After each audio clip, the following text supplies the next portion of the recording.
Hello and welcome to Civilization III. Now, Sid Meier has a lot to answer for, I'm afraid.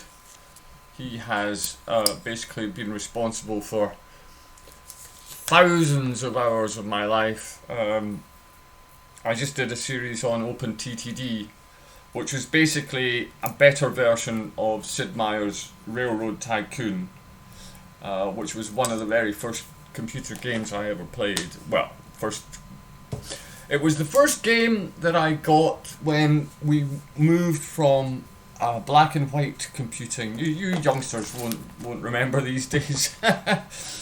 I was around at the beginning of the birth of the sort of PC computer, and we started out with cassette recorders and black and white screens. And then we moved on to sort of, we had various improvements to black and white, if you like. And then we got the 256 computer, and you got with an Amstrad, I think it was, you got a color monitor. And then we moved into the world of color computing. And just at that time, Railroad Tycoon came out at the same time. And so that was the first game that I really played, and I thought it was terrific. So when Civilization came along, and it was by the same team, Sid Meier, I thought, well, let's have a look at this game and see what this is all about. And it looked like an interesting premise, following the history of Civilization. And what a game, Civilization. Now it's very primitive, but at the time, it was revolutionary. I mean, I remember playing Civilization, starting playing at 8 o'clock in the evening, and I was still playing at 6 o'clock the next morning when the birds started chirping and tweeting away. I had never done that before in my whole life. I spent the entire night playing a game, and I didn't even notice. And not only that, it was 6 o'clock in the morning, and I was like, ugh, I'm going to have to stop and go to work. It's like, it was really annoying. I hadn't slept. Didn't matter. The game was so gripping and passionate. Anyway, different versions have emerged over the years, and one was groundbreaking but primitive. 2 was slight improvement. 3, I think, is the best combination. It adds a lot of interesting dynamics, but it doesn't become too complicated to manage. Civilization 4, 5 and 6 have all become... There's too many things to manage. I mean, it's great if you like managing lots of different things. But if you want to focus on just good gameplay, I think Civilization 3 is the absolute best. So, for those of you who are familiar with Civilization, but maybe not number 3, you pick it up pretty easily. If you're not familiar with Civilization at all, then I would recommend this. This you can buy on Steam for under $1. I think, or $1 a pound. It's 75. I think I paid 74p for this. So it's an old game now. It's 20 years old, but it's still tremendous. Chess is thousands of years old, but it's still a great game. So the age doesn't matter. The graphics are not as wonderful as they could be. So you can start on different size maps. I'll just start on a standard map to show how to play, basically. My favourite civilization is Egypt. You can change the name. Last one I played was Crassus. So who could we be? Let's go Ramses. Ramses, and we'll be a king. Hey, could be a pharaoh, I suppose. Male. Ooh, gender. Dangerous question these days. Okay, King Ramses of the Egyptians. I'm going to go pretty much with... you've got all sorts of different options to win. Domination, space race, diplomatic. I'll go into these as we go. And then you have different difficulty levels. I usually play all Emperor gives a good game and is quite challenging. These, well, it really depends. Once you get to these levels, it depends kind of on your start. If you have a good start, you can do well, and if you have a bad start, you're just going to struggle for the whole game. Monarch, I would say, is kind of for the average player who wants a good game but doesn't want to be, doesn't want to go intensely into all the details and squeeze out everything, just wants to have a good game. So Monarch is what I'm going to play, and we got a standard map. We don't have any craziness going on of like Pangea continents or archipelagos or whatever. So you start the game in 4000 BC, here we are, down here in the corner. And you start the game with, when you're the Egyptians, it depends on your civilization, you have different qualities that you can, for example, the Egyptians are industrious and religious. But you can be seafaring, you can be agricultural, all sorts of different things. So this is a good place to start. We have different types of terrain. These are plains, these are hills, this is a mountain, these are floodplains. They provide a lot of food, very, very good. This is a bonus tile, so we get extra food. You see on this floodplain we get 2 food and 1 gold, because there's a river. We get 1 gold for the river, for the commerce, and we get 4 food here and 1 gold. Now there's different types. It's kind of complicated. It's like trying to teach somebody to play bridge. It's kind of like you have to know this bit before you can teach them that bit, but you have to know that bit before you can teach them this bit. So it's kind of hard to teach. But once you get inside the concept, it's really quite easy to understand. So, well, we're going to build where we are. Beside a river is a very good place to start. We have a wheat tile, we have a bonus tile. This is wine. This will give us wine that will make our citizens happy.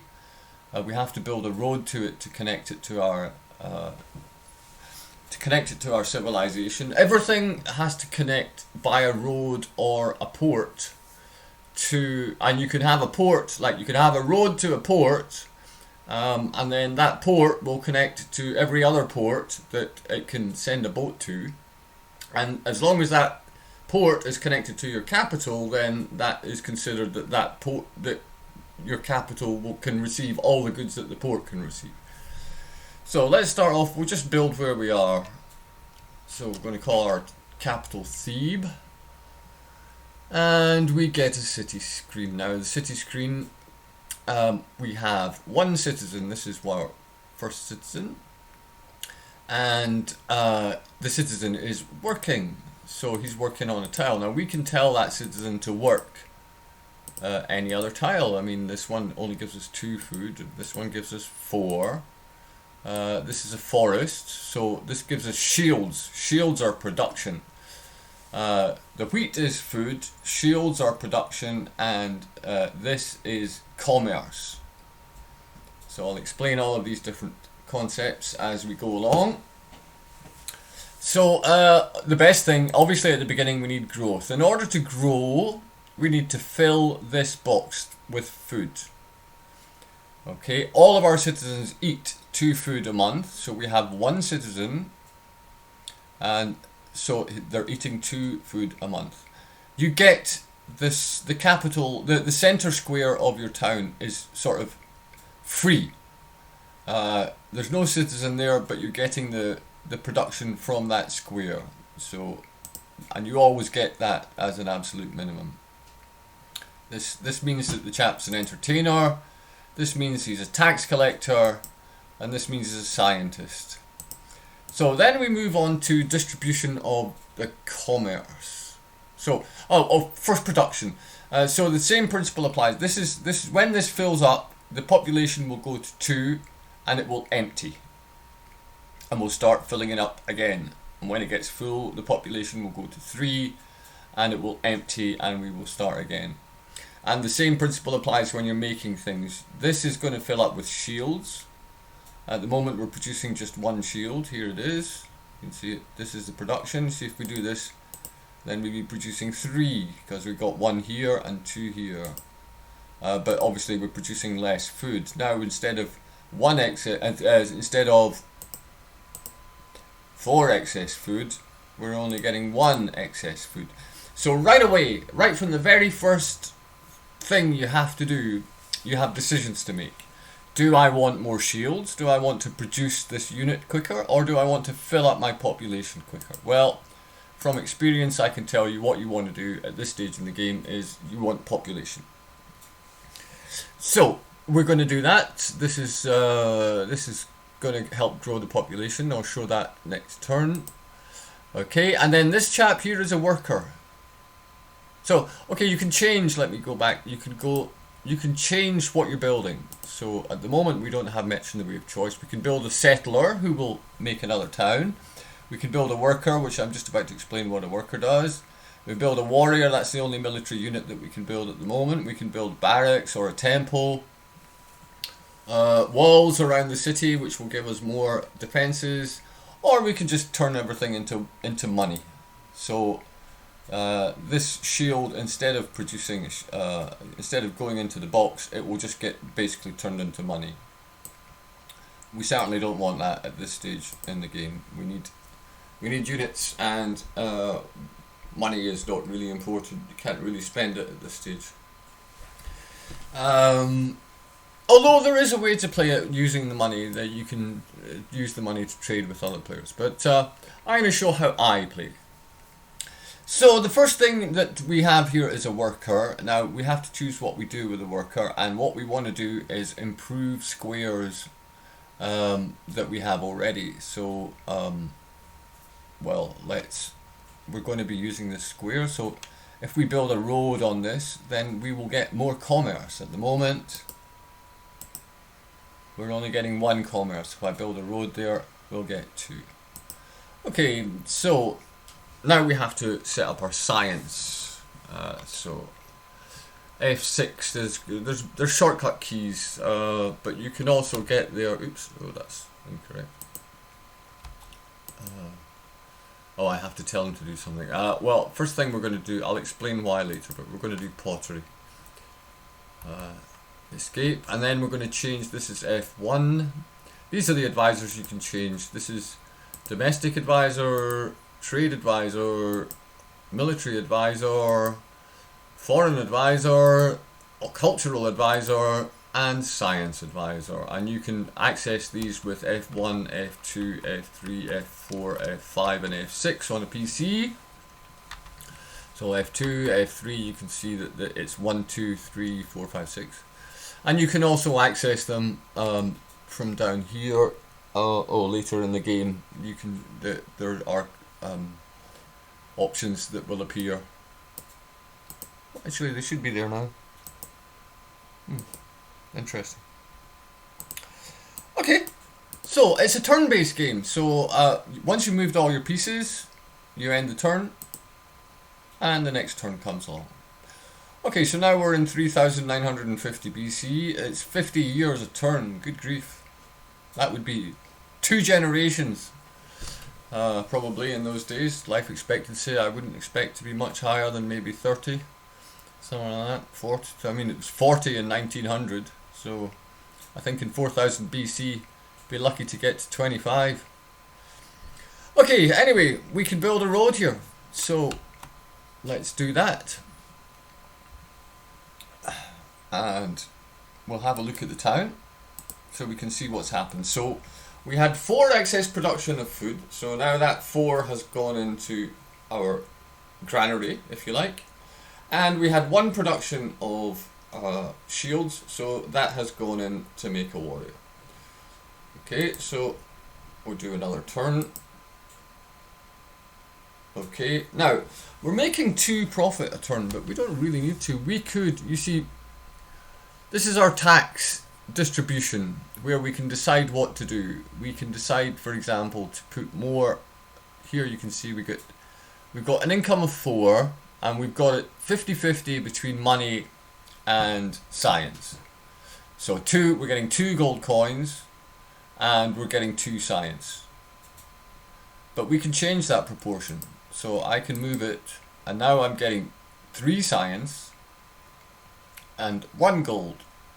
And if you watch the amount of turns, it's 17 turns. If I move it down, 17 turns to get to pottery, but there it's 25 turns. So you have another choice. You have other choices. You have, do I want money, or do I want technology? And the answer at this stage in the game is we want technology. Because every time you develop a new technology, you get a new ability. So when we get pottery, we will be able to make a granary, and when we make a granary, we'll be able to store the food, and then instead of having to fill this all the way up, we only have to fill it half the way up to because when we go up 1 in population, half of the granary will stay, so we only have to fill up the bottom half, if you like. The top half will stay full. So it speeds up considerably our population growth. However, you have to build a granary, and that can take 20 turns, and that's 50 years a turn at this stage. That's 1,000 years that you're not building anything except a granary. So it's all about choices, and every choice creates a tree, if you like, of possibilities. So we start out with just this 1 square and this 1 city, and eventually we will have millions and millions of possibilities. Okay, so now we have more commerce, you see, coming in, because we're getting 2. Because we put a road on this square, we're now getting 2 commerce instead of 1. So this square is absolutely tremendous at this stage. So let's do another couple of turns. Now, we could also irrigate this. However, irrigating a floodplain causes disease, or can encourage disease, shall we say. So we don't really want to do it adjacent to the city. I'm going to touch on culture shortly. So this is a pretty easy game. I'm not going to be they're not going to be coming after me, the other civilizations, quite so much as they would on other difficulty levels. So on higher difficulty levels. So we can play around, kind of casually. So I'm going to prepare to bring in the wine. So we need a road to do that. So I'm going to head up and start building a road towards the wine. The other thing to consider, let me think. So what was I going to tell you about? It occurred to me, and then no, well, it will occur to me again. Okay, so here we go. We're now 9 turns for the pottery. We'll continue to build a road, so that when we build a road here, it's connected to the cap. If I just build a road on the wine, it's no use. The road has to connect to the capital, so I need to build a road to the hill. So there we go. And these are industrious chaps, the Egyptians. So they build things pretty quickly. If you have non-industrious civilizations, it takes them much longer to build things. Okay, so now we've built. Let's have a look. So we filled the city box, and we went to 2 populations. So now we're working 2 tiles. We have 2 citizens. And now we've filled this warrior box. So we've built a warrior. So now we have a warrior unit, and the box is empty. Now we have 3 production, but we've gone down from 4 of a profit, if you like, in food to 3, because this tile only produces 1 piece of food. If we put it here, for example, we get 2 pieces of food, so we go back to having 4 of a profit. So, you can micromanage this very carefully, so that you squeeze the absolute maximum out of it. If you choose to do so, you can do so. That's good enough for now, though. So now we have a warrior piece that we can move around. So now we can explore. So a warrior has every piece, every unit has a different qualities. So we see here, this is, well, you couldn't be more basic, 1 1 1 1 1. So what this means is that this unit, okay, it has a movement capacity of 1. It has an attack capacity of 1. Well, no, it has an attack capacity of 1, a defense capacity of 1, and it has 1 movement possibility, of which it has moved. It still has 1 available. So, for example, if I move this unit, let's say we go along the road. Okay, so it will still show this chap as having 1 of 1 because he still has the ability to move. And we move on to the hill. Okay, now it's showing the worker, but if I click on this unit, you can now see that his movement is 0 of 1. So he's got 1 square that he can move, but he doesn't have any movement points left. So I am now going to join my warrior unit with my worker because I want to build the road to the wines. So yes, that's what I was going to tell you about. Culture. So this is the other thing. The other thing is culture. So culture is basically, well, your culture, your songs, your monuments, your history, your story, your civilization's story, basically. So you just get 1 a turn for the palace. The palace here is giving. It shows you this musical note is 1 unit of culture. When a building is 1,000 years old, it doubles the amount of culture it produces. So anything you build in the early era, when it's 50 years a turn, after 20 years it's going to give double culture.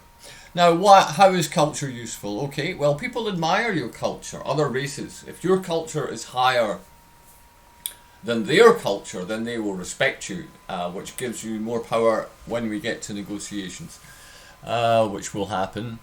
And also, if you attack or if you capture their towns, there's an option that they can return.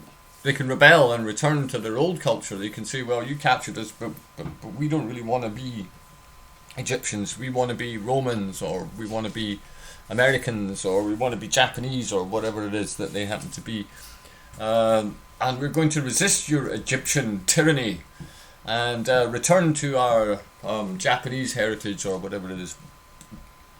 But if you have a very strong culture, when you capture them, they may say, well, we kind of like this Egyptian culture, good music. Yeah? So, and also what it does is it determines your zone of influence. So the higher your town's culture, the more influence it has on the tiles around. So yes, where are we in the world? Well, we do have a little bit of an advantage over these ancient civilizations, and we do know that the world is round, and we have a map. Although we don't have map making, there is a technology, map making, which we don't have yet, and yet we still have a map. But well, there we go. It's just one of the ironies, I suppose. How could you do it without a map? You couldn't, so you have to have a map. So, but anyway, we have this map making, but we can only see the world that we have explored. The rest of it is just, well, fog. We don't know anything about it because we've never been there and we never met anybody from there. So this is going to expand. You see, when this gets to 10, it goes up at 10, 100, 1,000, and 10,000 in terms of size. So when we get to 10, we're at 7 at the moment. When we get to 10, this is going to expand into the big square, which you'll see in a moment. Right now I'm just exploring. Oh, we got a lot of wine. That's useful. We may be able to trade that with other civilizations in the future. Okay, and now we also have, maybe we can we get, yes, we can get it down to 4 turns for getting pottery. Okay, which is very useful. Okay. If you are standing on a hill or a mountain, your men can see further, obviously. And you can see a hill from a further distance, but you can't obviously see over the hill. If you are on this side of it, you can't see. Well, you can see if you've got vision from the other side, if you like, but not if you... You can only see what is in your field of vision. Basically, you don't know what's happening outside of your field of vision. So let's go back into the capital and have a look. So we're at 8 here, so let's play another couple of turns and then we'll just wrap up this introductory episode, so it's not too long. Maybe we'll get pottery. Okay, so we're going to get another unit here, another warrior next turn. So you see, we could choose, because we only need 1 shield, so the other ones will be wasted. So we could choose, for example, to do that for a turn, and that will squeeze us an extra wheat, an extra food, which won't be lost, because anything that you produce over that will overfill the box is just lost, just gone. So, and this is 9, so next turn it will become 10. So this is going to expand, this town's influence is going to expand, and we are going to integrate the wine here into our Thebans will be able to get drunk.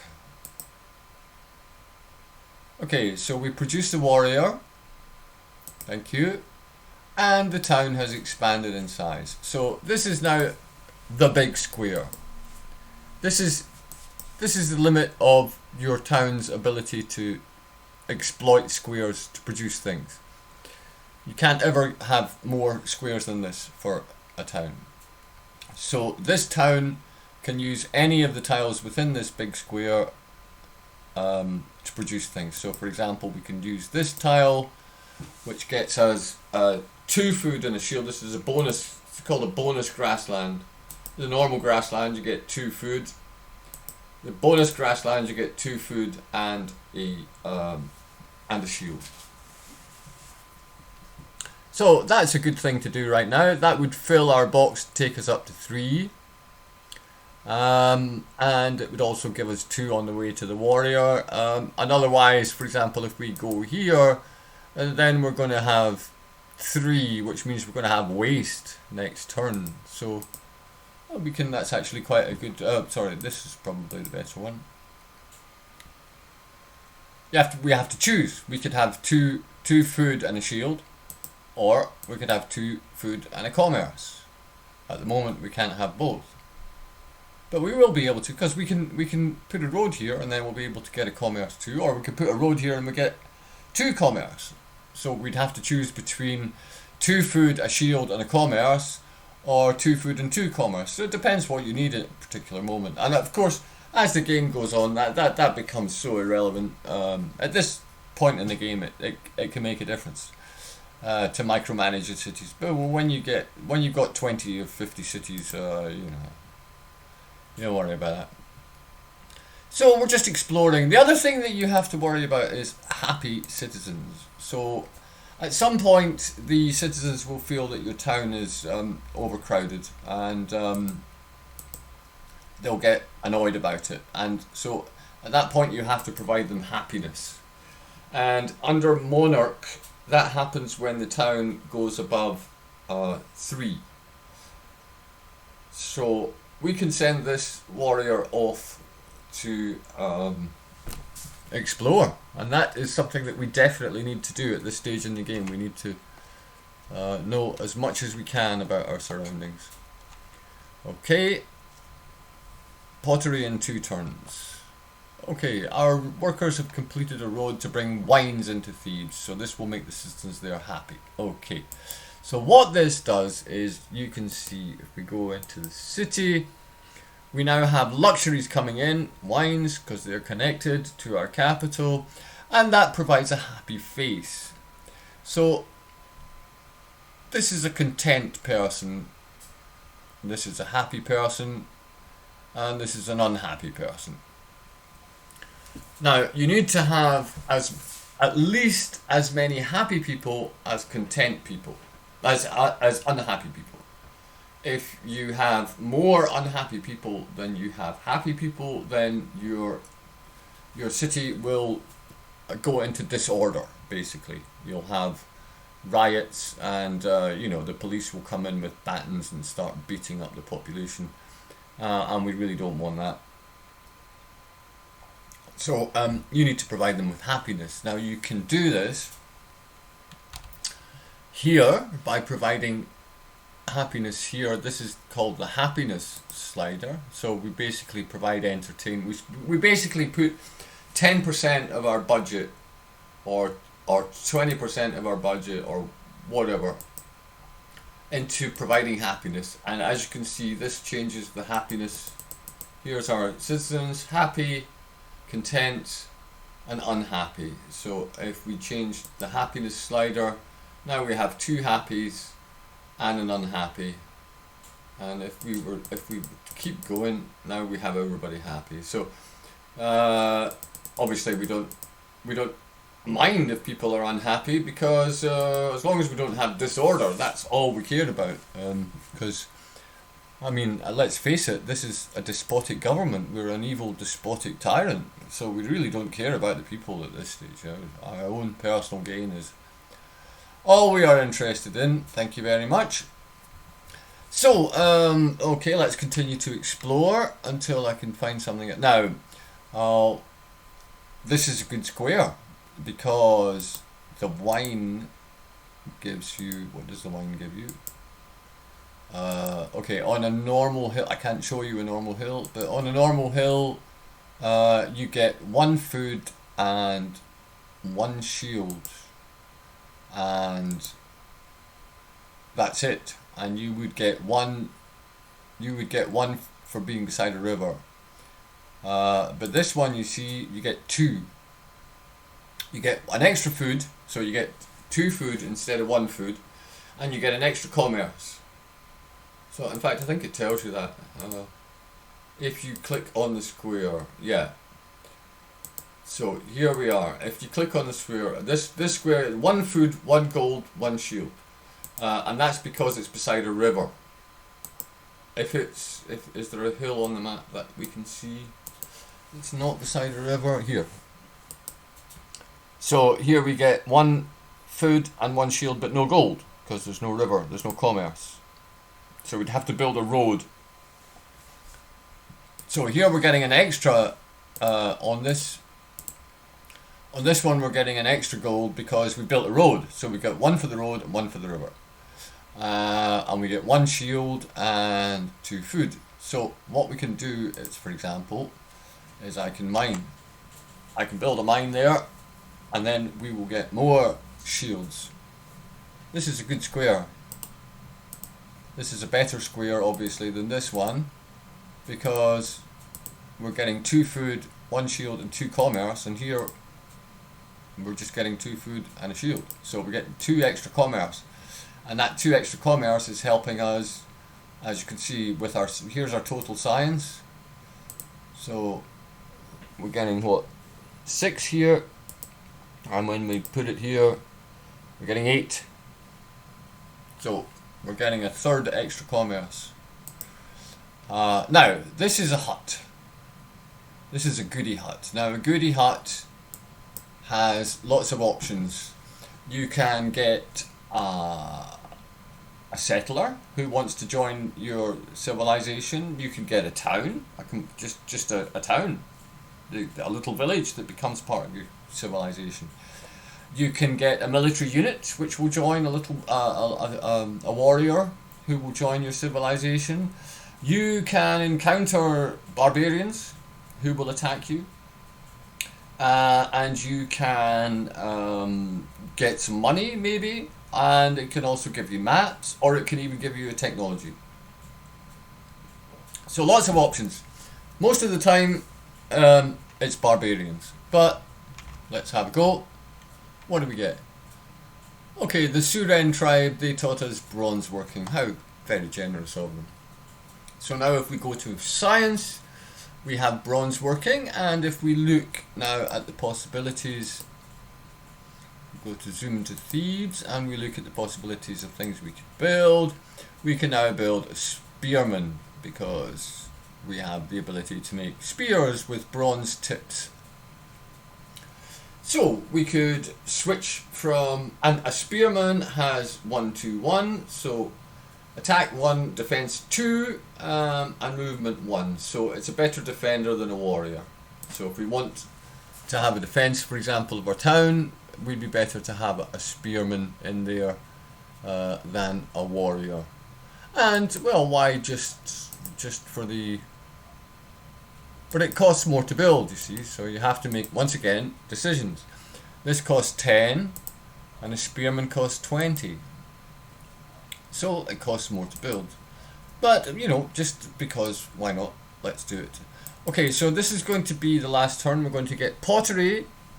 Now, we might be able to get some, you see, we got enough. We can make some money and still get pottery next turn. So it's quite useful to look at this when things get down to 2 turns. You can switch. It's just a sort of a thing about the game. Okay, so here we go. Booth, pottery. Actually, what we really want to be doing is not building a spearman, but building a settler. So, because we want another town. Let's have a look here, and let's have a look at the coast.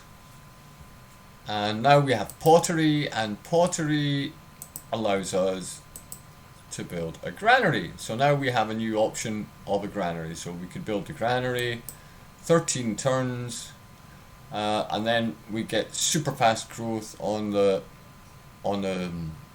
population front. So our population would grow faster. But right now we want a settler. We want to build another town, and for that we need a settler. There's no, I mean, at this level there's no panic. If you're playing a very, very competitive on a very high level, you really want to squeeze these things. I should have probably built a settler so that as soon as the town hit 3, there was a settler being built, and we could.